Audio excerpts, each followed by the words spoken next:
Hello everyone, and I was almost gonna say happy Friday. Happy welcome to my 1,000 Doors Readathon vlog. I do not think that the Readathon has even actually officially started yet, but let me just go ahead and explain what the Readathon is briefly, and then we'll move on from there. So this is a readathon. It's a weekend long, 3-day long readathon that's run by Emma from Drinking by My Shelf and Megan from Meg with Books and Tazmyn from Tea Books and Tazmyn. So I will leave all of their channel description stuff linked everywhere. The way that this readathon works is that Friday midnight BST, all three of them are going to be posting videos, and within each of those videos there is a door, aka like a prompt, and the whole thing is you watch the videos, pick a prompt, you pick a book that fits that prompt, you read that book, then when you're done with that book you come back to that video that you picked the door prompt based off of, and then based on how you felt about that book you will be given another door, aka another prompt. So I'm super excited to be participating. I think that it's just gonna be tons of fun. They did a week-long one like a year ago or so last year, and it just seemed like a really awesome and creative concept. So I'm excited to be participating in the weekend-long one. Here's the thing though, I am currently in Manila in the Philippines right now, and it's quite early in the morning. It's 6 a.m. so I don't know if it's midnight yet BST. I guess I could just literally check my subscription feed and see like if their videos are up yet. Even if they were though, it doesn't matter because I have to work a full day today. I'm in a hotel room right now. I have to quarantine because I just got to Manila, and by just I mean like a couple days ago, and because you know the state of the world and things that are going on, everyone coming into the Philippines right now has to quarantine. Not gonna be seeing a whole lot besides this hotel room this weekend, but hopefully, because I literally cannot go anywhere besides this area, it will mean that I get good reading done. So let's promise that we will see each other later when I'm watching the prompts and I am done with work and I am picking out what I am reading for this weekend. Hi everyone, it's several hours later and I'm technically still in the middle of my workday. I've taught 2 classes already. I'm on like an off planning period right now, and it backs up to my lunch, and I was supposed to have a meeting but it ended up getting pushed, and the videos have been posted. The doors are ready, and I just don't think that I can put off opening these doors any longer. I cannot lie to you all. I am 100 pages away from finishing this, which is We Write Upon Sticks by Quan, and I was just not going to include this in this weekend readathon thing, but here's the thing. If I watch these prompts and any of them work for this book, like I could just start my readathon off with finishing the last 100 pages of this. If I watch the prompts and none of them work for this one, that's fine. I just will like finish this one up lickety split, and I've never said that before in my life. I don't know why I chose now to say that. I'm gonna go ahead and start screen recording here in a second. I am going to watch all of them. I feel that, again, there's 3 different videos. I think I'm gonna start with Emma's because hers is like the first that's posted in my subscription feed. Okay, here we go.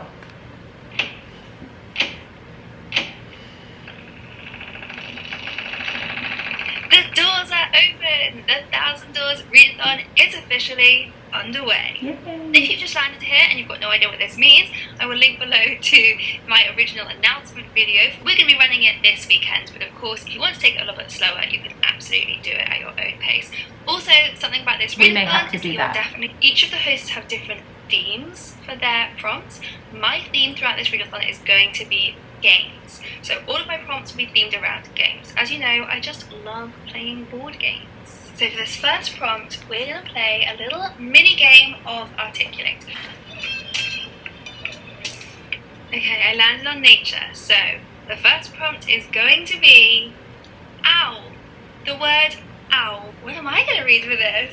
Okay, editing Caroline will have to have done some funky stuff, but what I think that I'm going to do, I watched all 3 videos, but I think what I'm going to do is I'm going to put up my reaction to the one that I'm going with, which initially I watched, it's Emma's. That's the one that I'm going to go with, which was Owl. And initially, I couldn't think of how to make this one work. We Ride Upon Sticks work with owls.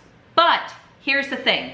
This book focuses on a field hockey team, and the mascot of their field hockey team is a falcon. So I get that falcon is not owl, but they're related because they're both birds of prey. So I feel like I should be able to make this work. Hello everyone. School ended all of 5 minutes ago and I'm already in my loungewear, so I'm ready for this weekend of reading to commence. I ended up picking Emma's prompt, which was Owl, which I am using to finish the last 100 pages or so of We Ride Upon Sticks. It centers around a field hockey team. The mascot is falcon, owl, both birds of prey. They both fly in the air and have feathers, and we're gonna make it work. So the last 100 pages equals out to, I just checked, to 3 chapters total, because this book has chapters that are so long, or just longer than the like 2-page chapters that I've been used to reading lately. I'm going to sit here on this semi-uncomfortable hotel couch, and I'm going to read a chapter, and then I'm going to update you on how I feel about it, read the chapter, update you on how I feel, blah, blah, blah, blah, until I get done. I think I've told you everything that you need to know contextually about this book. Beginning of the book, they essentially make a deal with the devil to become better at field hockey, and then that just sets off a whole array of weird events. It takes place in a town that's near Salem, Massachusetts, so there's tons of things connected to the Salem witch trials, and it is some of, if not the densest writing I have ever read. I've been reading this for going on 2 weeks now. All that's to say, even though I've been reading it for 2 weeks, I am enjoying myself.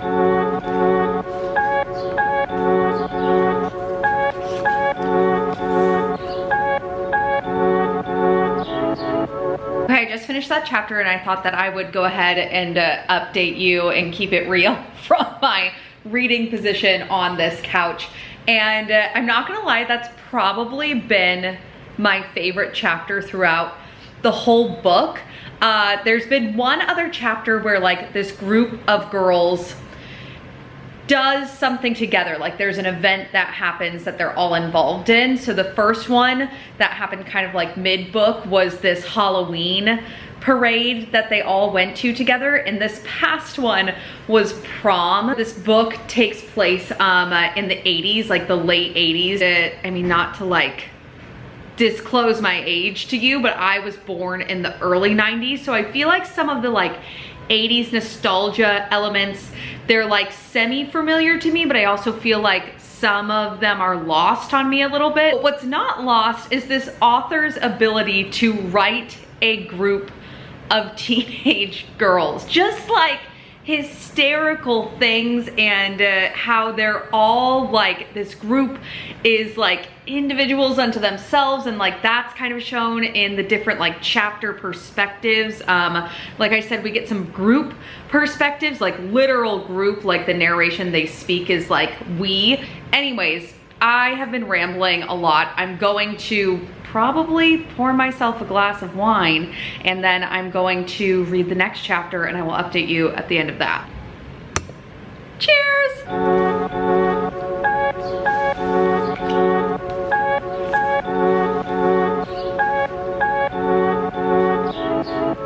Okay, this lighting is awful, I'm sorry. I just finished the second to last chapter, and I also finished this.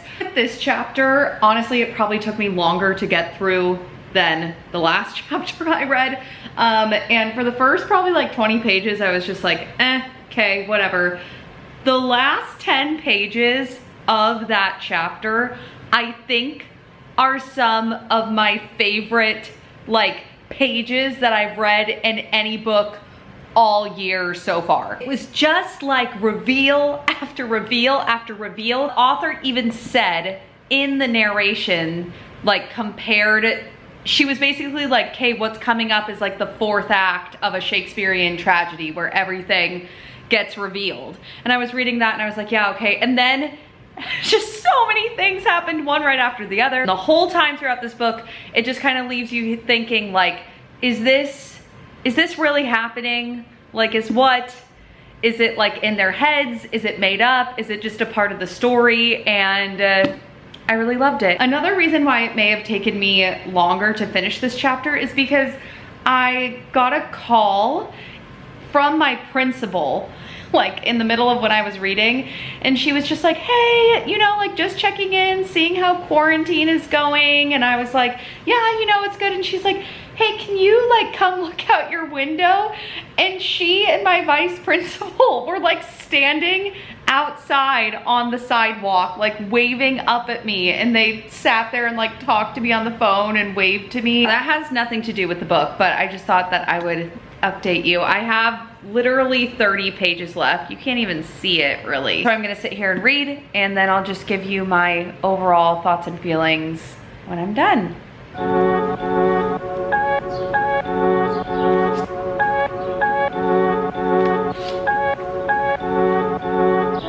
Okay, so I officially finished We Ride Upon Sticks by Quan, and this happened. Okay, I'll update more later, and this overhead lighting is so awful, but it was necessary.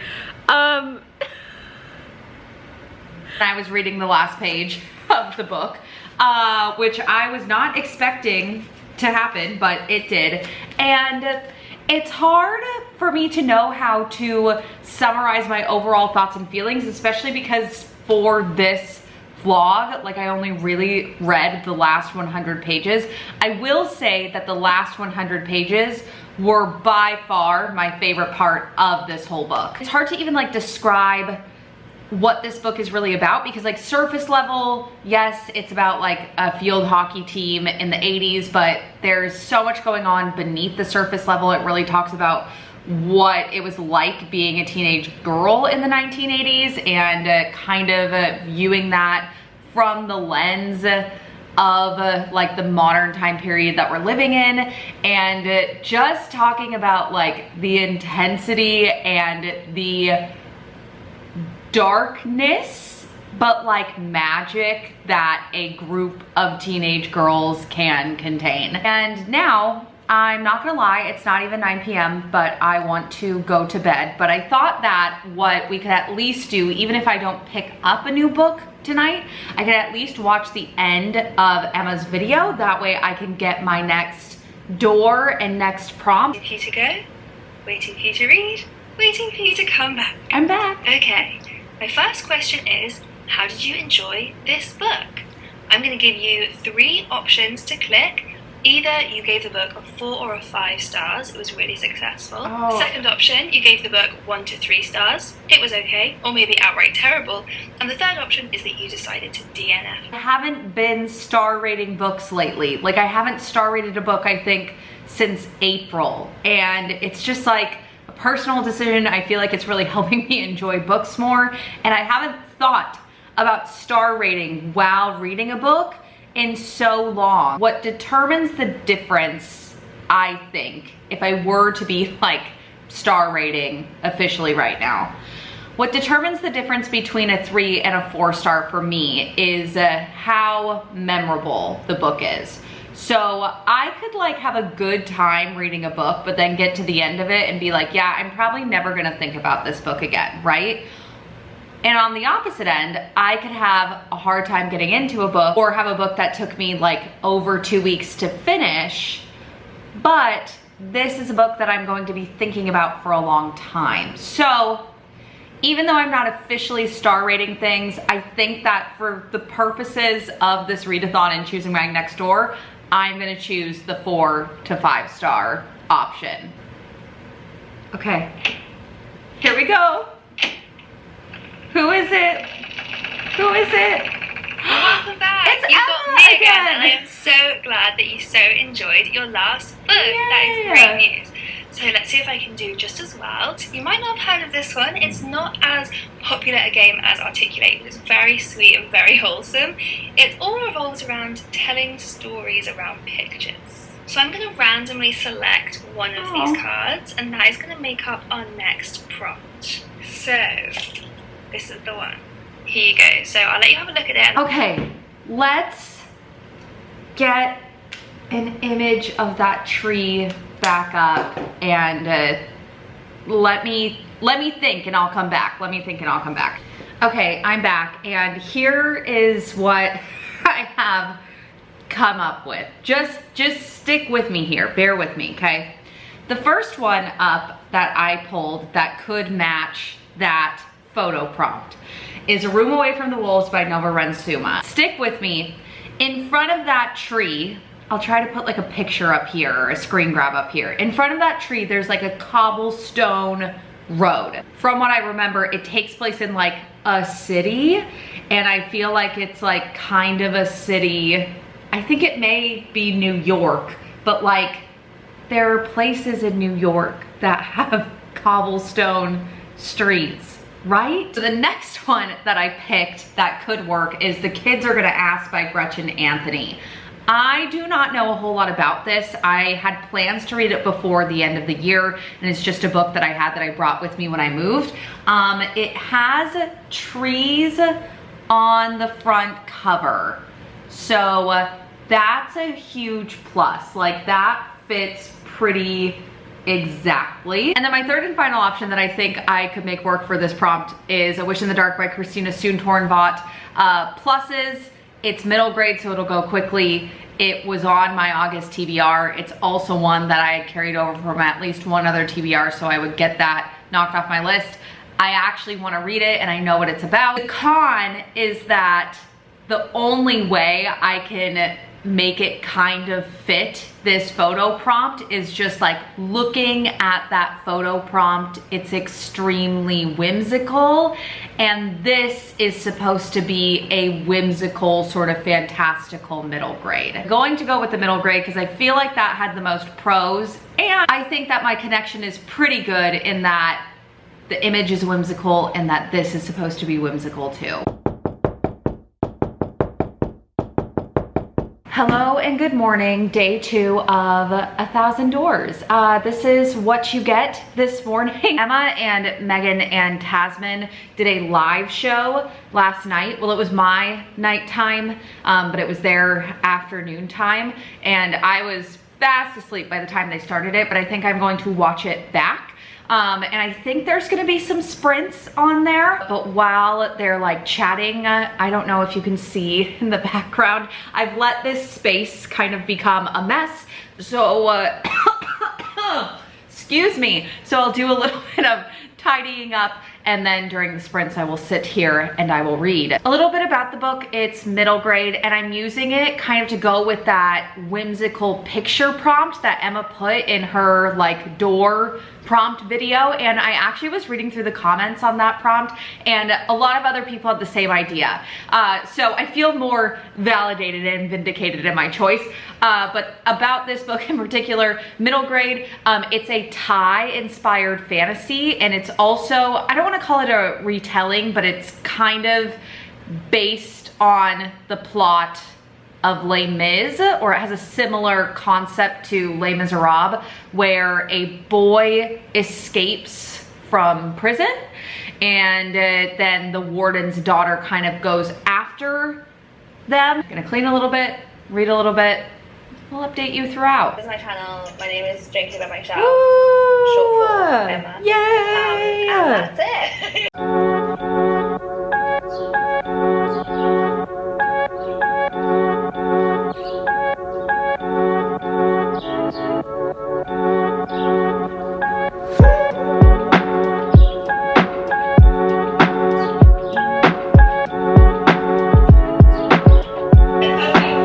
Here's a quick outfit check for you.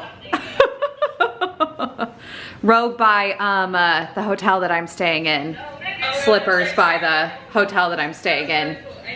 PJs by Target, headband by, I don't know. I have changed from my pajamas and robe into sweats, AKA daytime pajamas, but it literally doesn't matter because I haven't had human interaction in like 6 days and I won't have it for another 4 days. I'm about 30% into A Wish in the Dark by Christina Soontornvat. I'm surprised that I'm not farther in, not because I have like actually dedicated a whole lot of time to reading, but just because like it is going so fast, especially coming off of We Write Upon Sticks. But I wanted to give an update. I got another call today from my vice principal, and this hotel, like, I was told really isn't doing deliveries, and my vice principal was like, Caroline, like I figured out a way, like you should be getting like a yoga mat and coffee delivered to your door.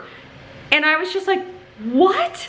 And she was like, yeah, the yoga mat's mine, but the coffee you can keep. So I thought she meant she had gotten me just like a cup of coffee, and I was like, oh, that's so nice. But no. Okay, so here, you know, yoga mat, and then she got me like coffee from Starbucks, and then also a whole French press. This past year with educators, with a lot of professions, there's been such an emphasis on like well-being. And this is something that like my admin did that showed that they care about me as a human. Like this has nothing to do with students. It's the weekend, and this is what my vice principal took the time to do. And like I had not asked for it, and she had not said like, hey, I'm gonna do this for you. She just did it. So I think that one, this is my sign that I should make myself a cup of coffee at 5 p.m.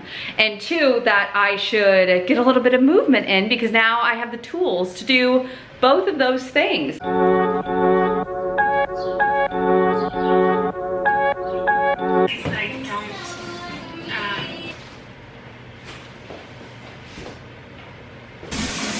Okay, I cannot remember the last time that I actually took a bath. And honestly, I don't even know if I like baths. Hi! But my hotel room has one. So it feels like I should, I look so good. It feels like I should take advantage of it. Hello and good morning, day 3 of 1,000 Doors. It's the final day of the readathon, and I've yet to complete a book in its entirety. Anyways, I think that the last time that I talked to you, I was getting that bath ready last night, and that bath did not last long at all. I don't know if I made the water too hot. I also think I just don't like baths. And then afterwards, honestly, I kind of felt sick. Like, I don't know if the water overheated me, or maybe I didn't have enough water to drink that day. Anyways, all I could manage was getting to 40% in, I always do this. This is not helpful. A Wish in the Dark, which I'm reading on here. I'm very much enjoying myself with this book. Middle grade, for me, this year especially, has just been reigning supreme. I just always appreciate the complex issues that middle grade authors can tackle and not water down and not make like overly simplistic, but just like make them work for a middle grade audience. And honestly, I think that even people who aren't a middle grade audience could stand to benefit from it. Like, for example, there's a boy who's escaped from the prison, and then later on in life, the prison warden's daughter ends up like finding him again. In one of their first initial encounters, the prison warden's daughter is talking about like law and order, and she's talking about rules and how rules were made for structure, and how, like, you know, you wouldn't be going or end up in jail is if you would have just followed the rules. And the main character, the boy who escaped the prison, his name is Pong, he says, it's easy for you to follow the law. It was written for people like you, for families like yours. And it's just such a wonderful way to bring up concepts of justice and law and order, and like what is right and what isn't, and like even relating it to today, to like modern day imprisonment and incarceration. And I don't know, I always appreciate middle grade authors for their ability to do things like that. Oh, I have finished A Wish in the Dark by Christina Soontornvat. It has been several hours since we last spoke, but since we last spoke, I have finished the book and I really quite enjoyed it. It was the perfect amount of like whimsy, and I really loved that Thai inspired world that it took place in, but then kind of like I was talking about earlier, it brought up those important topics and just handled them really well, and it resolved them really well in the end, and that's all I'm really ever looking for in my middle grade. There was a part like in the final third that seemed kind of slow, but then within the like last 50 pages or so it really picked back up. So now we do not have that much time left in this readathon. So there's a couple of things that I could do. I have a couple of short books picked out that I could potentially see myself possibly finishing. I could extend the readathon, and just whatever book I end up picking out of that, I just turn this into, instead of a 3-day readathon, like a 4 or 5 day, or however long it takes me to finish the book. Or what I could do is I could pick the book, read however much of it I get through, and then just end the vlog at the end of the day today, no matter how much I get through my book. And I don't really know that I can pick one of those options until I actually watch the prompt. So let's go ahead and do that together right now. And you're back. I'm assuming you're here because you have finished the book. I did. I have one more question to ask you. That last book that you just read, was the ending satisfying? I'm going to give you the option to click yes it was, no it wasn't, or to say that you DNF'd the book. Okay, I'm so glad that they asked that question, was the ending satisfying or not, because I thought they were going to do another star rating, and again, I haven't been star rating books. I always have a hard time rating middle grade.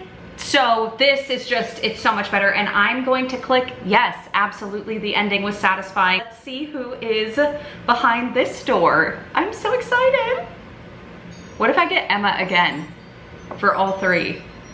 Who's it gonna be? Welcome to your third It's door. Megan! Not only was the ending to your last book satisfying, but you seem to pretty much have enjoyed every book you've read so far, which we love to see. I'm so happy for you. I hope that I am the same way. So your prompt is... I've connected the two dots. You didn't connect shit, but I've connected them. So, from this, the first thing that comes to mind for me is a mystery or a thriller book, something Okay, connect the dots, connect the dots. Let's do this again. Let's do options again. I was actually gonna pull options. Instead, what I think I'm going to go with is this one, The Midnight Library by Haig. And I'm going with this one because in Megan's video, she said that we could interpret it to be that there's dots on the cover, and for the connect the dots prompt. And there's definitely tons of just little dots on the cover.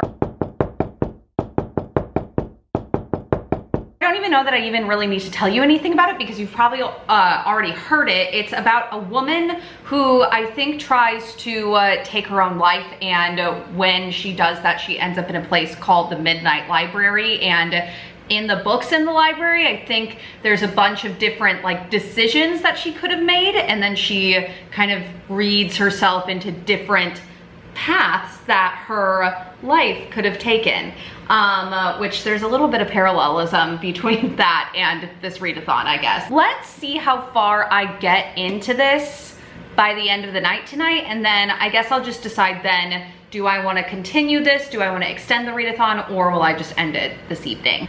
Okay, I'm sitting down officially and starting to read this. I had to do like a million other things for my job, but those are done, so I can officially sit down and start.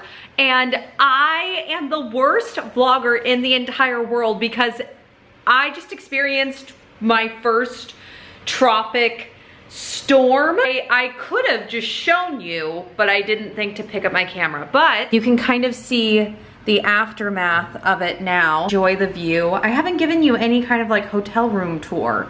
It's probably not that interesting. Anyways, hope you enjoyed that view.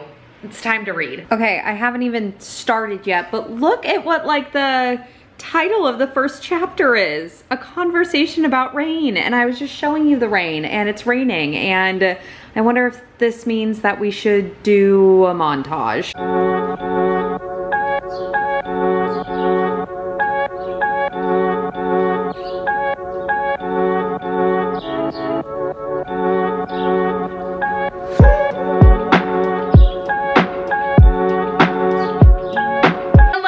The 1,000 Doors Readathon Readathon is officially over, but I wanted to take a quick second and wrap up my thoughts just like on the weekend and on the books and on my life and etc, etc. So I'm actually about 100 pages into the Midnight Library right now, but I thought that this would just be a good time to wrap up the vlog because I'm actually really enjoying this, and I don't see that changing as long as it maintains the kind of like trajectory and momentum that it's on right now. Watch me regret saying that. Sorry, I just keep trying to find my lighting here. I really love Matt Haig's writing style in this. It's making me interested to maybe pick up more from him. This book is just doing so many things that I love in books, so it's not really surprising to me that I love it. I love books that kind of are a reflection on choices that we make, which this book does. I love books that kind of intertwine fate and time, which this one definitely does. I love books that have a library setting, which this one does. My like ideal movie, book, or TV show